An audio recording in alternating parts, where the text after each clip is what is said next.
Assalamualaikum, salam sejahtera, saya Hikmah Juni.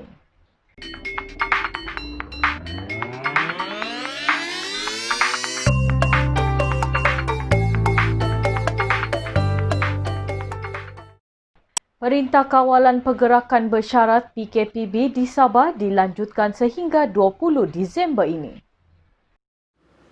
Menteri Kanan Keselamatan Datuk Seri Ismail Sabri Yaakob berkata, Perintah Kawalan Pergerakan Bersyarat PKPB di seluruh Sabah sejak 13 Oktober lalu dilanjutkan 14 hari lagi sehingga 20 Disember.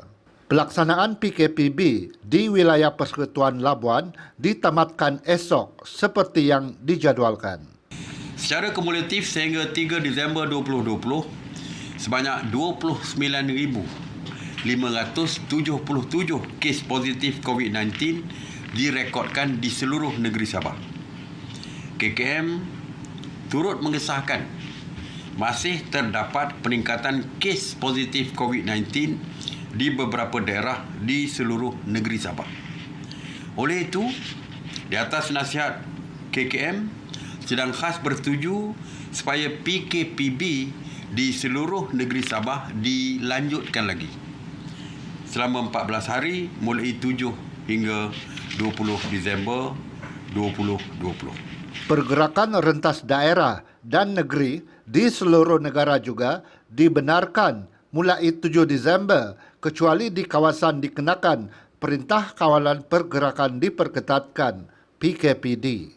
Bersetuju supaya rentas negeri, rentas daerah dan rentas negeri dibenarkan di seluruh negara kecuali di kawasan PKPD. Yang lain kita benarkan berlaku rentas daerah.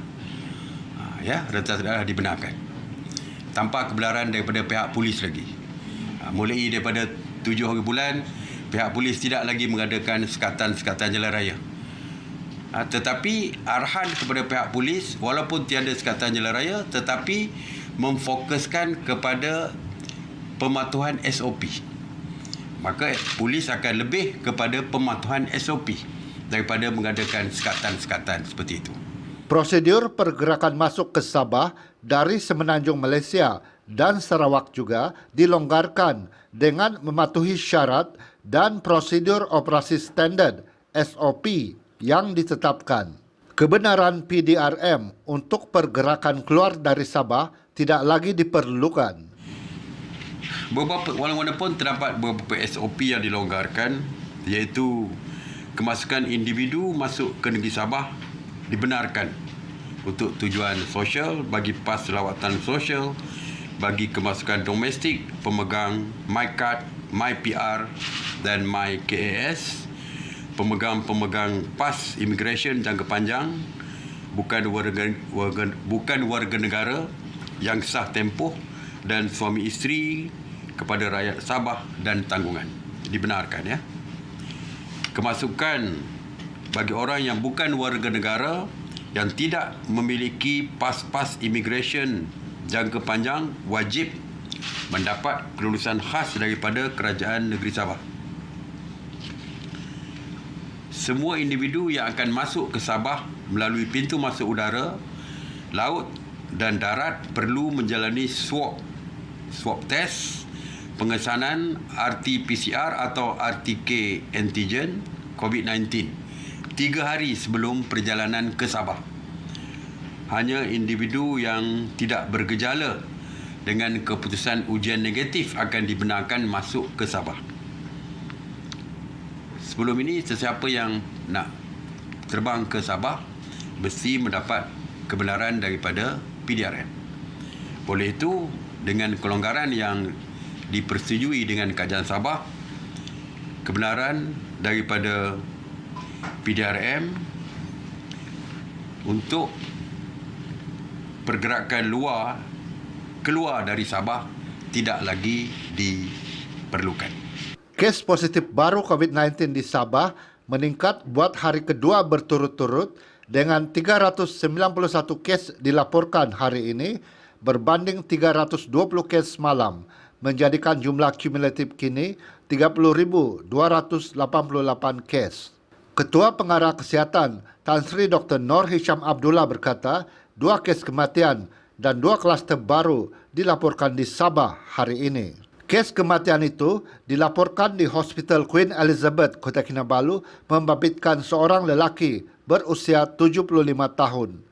Satu lagi kes kematian membabitkan seorang lelaki berusia 64 tahun yang meninggal dunia di Hospital Tawau.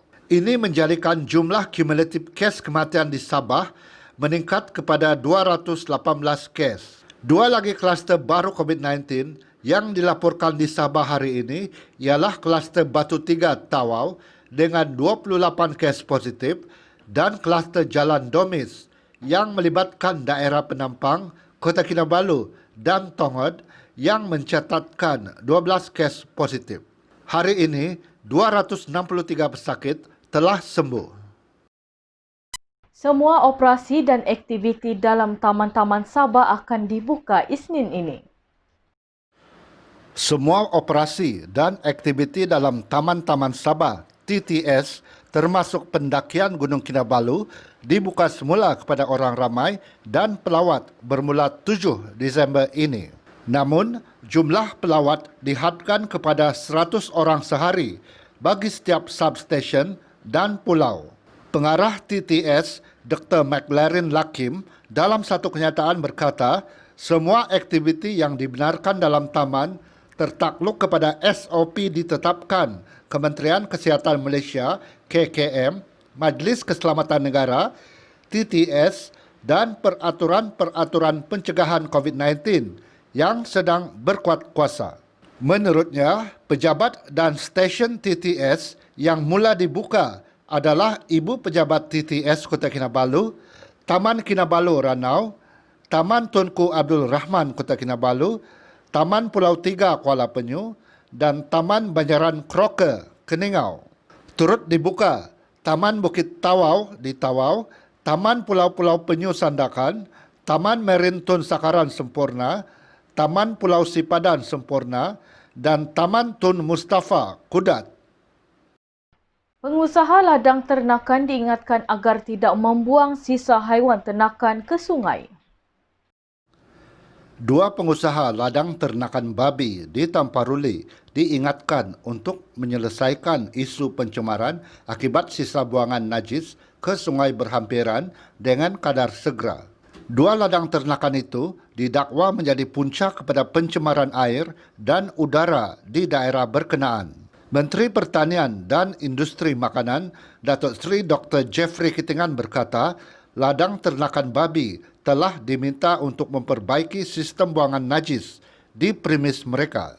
Ini ekoran beberapa aduan dikemukakan oleh penduduk kampung yang mendapati ladang tersebut membuang sisa buangan ke sungai berhampiran. Selain itu, penduduk kampung juga terpaksa menghidup bau busuk dari ladang ternakan berkenaan setiap hari. Jeffrey berkata, biarpun kerajaan menyokong perkembangan industri ternakan, namun peladang perlu bertanggungjawab bagi memastikan ladang mereka tidak mengundang ketidakselesaan dalam kalangan penduduk berhampiran.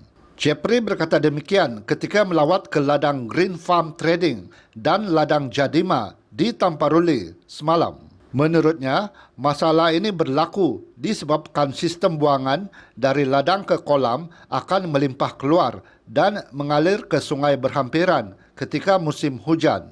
Beberapa hari lepas, sungai tersebut bertukar menjadi hitam dan berbau dan penduduk kampung menyalahkan ladang ternakan berhampiran. Jeffrey berkata, kedua-dua ladang ternakan itu mempunyai kolam untuk merawat sisa buangan. Keadaan ini boleh ditangani dengan mengurangkan jumlah ternakan dan membina lebih banyak kolam rawatan sisa buangan najis. Penyelesaian jangka pendek yang boleh diambil adalah dengan menggunakan lori pengepam septik bila kolam hampir penuh. Jeffrey berkata, sekiranya pengusaha ladang penternakan masih gagal mematuhi prosedur operasi standard, mereka boleh dikenakan saman oleh Jabatan Perlindungan Alam Sekitar atau diarah untuk memberhentikan operasi oleh pihak berkuasa tempatan. Berdasarkan rekod kementeriannya, industri ternakan babi mengeluarkan produk bernilai 200 juta ringgit setahun. ia menyumbang 95% kepada keperluan di Sabah. Secara keseluruhan, terdapat 42 ladang ternakan babi yang berdaftar di seluruh Sabah. Sementara itu, seiring dengan langkah membangunkan industri ternakan babi di Sabah, Kementerian Pertanian dan Industri Makanan telah mewujudkan kawasan ternakan babi secara berpusat di Tongod. Terdapat tanah seluas 500 ekar di Tongod untuk diwartakan sebagai kawasan ternakan babi yang akan menggunakan teknologi ternakan babi moden yang telah digunakan di seluruh dunia. Tentera Udara Diraja Malaysia melaksanakan penerbangan ihsan membawa 2 bayi lelaki dari Kota Kinabalu ke Pangkalan Udara Subang. Tentera Udara Diraja Malaysia, TUDM, melaksanakan penerbangan ihsan membawa 2 bayi lelaki dari Kota Kinabalu ke Pangkalan Udara Subang bagi mendapatkan pembedahan segera dan rawatan selanjutnya di Institut Jantung Negara IJN Kuala Lumpur semalam. Bayi pertama, Rava Wilby Reynolds, berusia 1 bulan, mengalami masalah malformasi injap dan masalah jantung. Manakala bayi kedua, Hayyan Ali Muhammad Alip, berusia 2 bulan, mengalami masalah jantung berlubang dengan malformasi pembuluh darah besar. Kedua-dua bayi tersebut sebelum ini telah menerima rawatan di Hospital Wanita dan Kanak-kanak Sabah. Penerbangan ihsan ini menggunakan pesawat angkut C-130H dari nombor 20 Skuadron Pangkalan Udara Subang. Pesawat diterbangkan Major Khairul Fazli Abu Bakar dibantu Kapten Muhammad Faiz Ahmad Syukri. Turut mengiringi bayi dalam penerbangan ini adalah seorang pegawai perubatan, seorang jururawat dan juga ibu kepada bayi masing-masing. Selain itu, pesawat ini juga turut membawa sampel ujian COVID-19 dari Kota Kinabalu bagi ujian di makmal-makmal di Semenanjung. Pesawat C-130H berlepas dari Kota Kinabalu pada jam 3.14 petang dan tiba di Pangkalan Udara Subang pada jam 6.27 petang. Seterusnya, kedua-dua bayi dibawa ke IJN. Seorang remaja nyaris maut di baham buaya ketika mencari lokan di Tuaran. Seorang remaja lelaki nyaris maut selepas diserang seekor buaya ketika mencari lokan dan siput di sebuah sungai di Kampung Mengkabong, Tuaran, Khamis lalu. Dalam kejadian kira-kira jam 3.30 petang itu, mangsa Muhammad Azlan Arif Abdullah, 16 tahun, sempat diselamatkan oleh 7 rakannya dengan memukul reptilia sepanjang 1.5 meter itu. Ketua Polis Daerah Tuaran, Deputi Superintendent Muhammad Hamizi Halim berkata, siasatan awal mendapati kejadian berlaku ketika mangsa bersama 7 rakannya mencari lokan dan siput di tebing sungai berkenaan. Katanya, ketika mangsa cuba menyeberang air sungai separas pinggangnya, tiba-tiba seekor buaya menggigit mangsa. Muhammad Hamizi berkata, rakan mangsa yang menyaksikan kejadian itu segera membantu dengan memukul bahagian kepala dan badan buaya dengan menggunakan kayu. Buaya itu hanya melepaskan mangsanya selepas salah seorang rakan mangsa memukul bahagian mata dengan menggunakan tangan. Mangsa yang cedera parah pada anggota badan, kaki kanan dan perut kemudian dirawat di Wad Kecemasan Hospital Tuaran. Muhammad Hamizi berkata, kes dirujuk kepada Jabatan Hidupan Liar Sabah yang dijangka memasang perangkap buaya di lokasi berkenaan hari ini. Sekian berita BTTV malam ini. Saya Hikmah Juni. Selamat malam.